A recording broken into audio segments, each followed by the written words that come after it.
Alors la technique, eh c'est un peu comme les sculpteurs du 19e, je travaille la terre, le modelage. Là, tout est réalisé en terre, ça fait une quantité quand même assez importante de terre.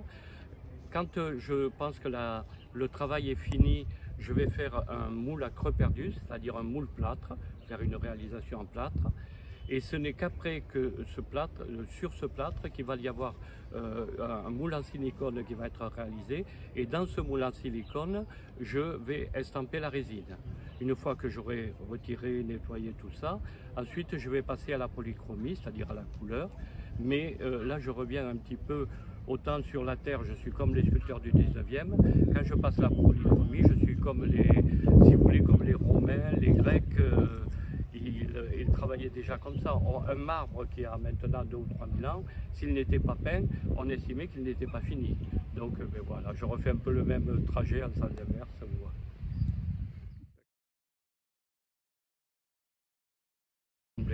C'est vrai que ça fait 8 mois que la mairie des Sables d'Olonne m'a appelé par le biais de M. Paul Vrédier. Et j'étais vraiment ravi. J'ai jamais eu un lieu aussi magnifique pour exposer.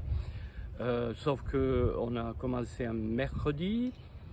Entre la nuit de mercredi à jeudi, on avait déjà cassé le pied. J'ai dit bon, c'est peut-être un imbécile. Et puis de jeudi à vendredi, on a cassé la couronne de la sculpture qui est là. On a cassé 2 autres personnages, on a arraché un bras. Enfin, donc il a été décidé, la mairie, et que je remercie, a vraiment fait le maximum. Vendredi après-midi, à 2 h, tout le monde était sur le pont et on a tout amené ici dans ce lieu aussi, qui est un très beau lieu, qui est la Villa Charlotte. Voilà, je cherchais le nom parce que je la découvre aussi. Et vraiment, je suis très content. Alors, oui, on va rester aux imbéciles qui ont fait ça. Voilà. Après, je dirais la suite est... Je ne sais même pas si c'est un manque de reconnaissance de la culture. Quand vous n'aimez pas, vous pouvez critiquer tout ça. Non, là, je pense réellement que ce sont des imbéciles qui cassent pour casser. Et de toute façon, ils n'arriveront, s'ils partent dans ce principe-là, ils n'arriveront à rien à faire de leur vie, quoi. Si c'est cassé pour casser. Merci. Sur le Ramblay. Nous aussi, on avait hâte.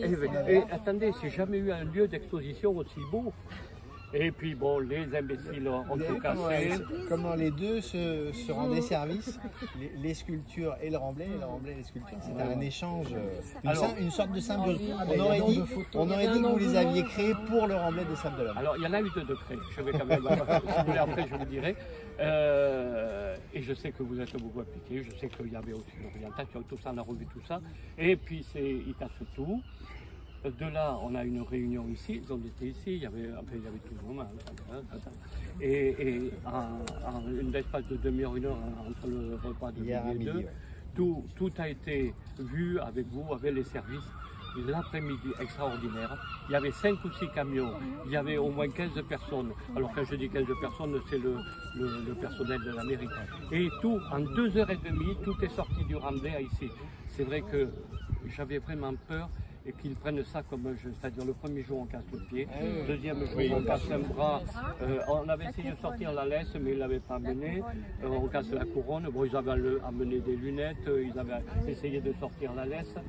En plus, la laisse, je dois dire que ça vient d'un supermarché.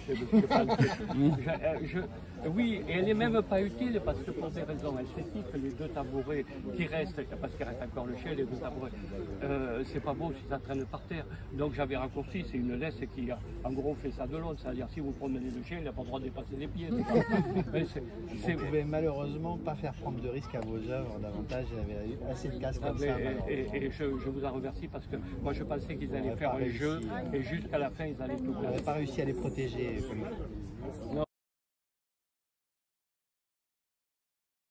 François Dejean, je suis adjoint à la culture au Sables d'Olonne.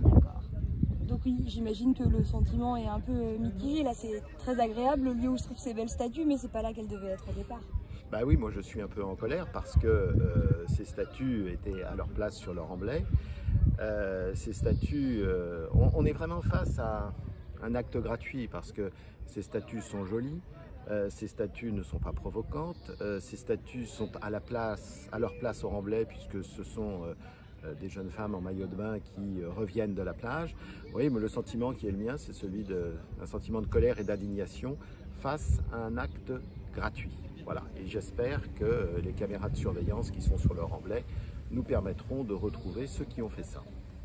Bon, néanmoins, elle s'intègre parfaitement ici aussi dans le paysage. Oui, alors on a la chance d'avoir le parc de la Villa Charlotte, et c'est vrai qu'elles sont bien aussi dans ce parc. Ça fait une jolie balade, et puis ça met un petit peu en appétit le visiteur, puisque vous savez que la ville a décidé de refaire entièrement ce jardin avec un architecte paysagiste de renom.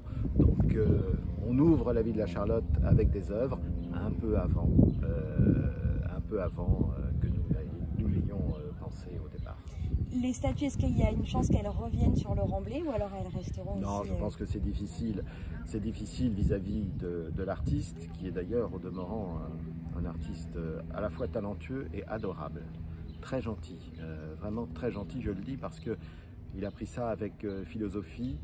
C'était pas évident, et il a tout de suite joué le jeu, il a tout de suite accepté qu'on les mette ici.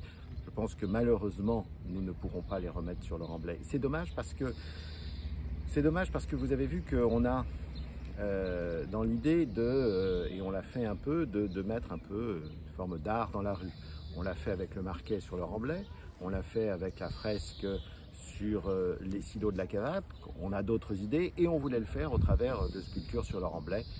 Malheureusement, des voyous en ont décidé autrement. Est-ce que vous avez réfléchi à un problème de sécurisation la nuit avant d'enlever l'exposition?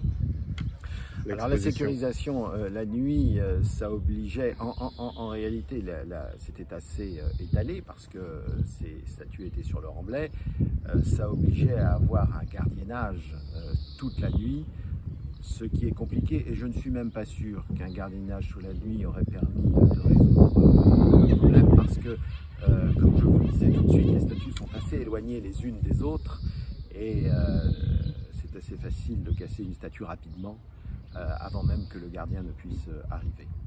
Je vais la découvrir avec vous. Non, on va la dévoiler ensemble.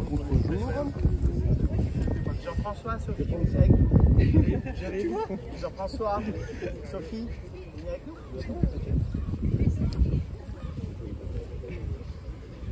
Donc, le voile ne fait pas partie de l'œuvre.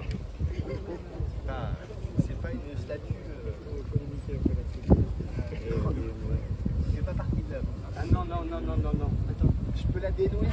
Oh, mais je pense qu'il y a deux étapes. Je vous le tiens comme ça pour que ça s'appelle. C'est la sablaise qu'on dévoile, qui a été faite pour les sables honorer d'Olonne.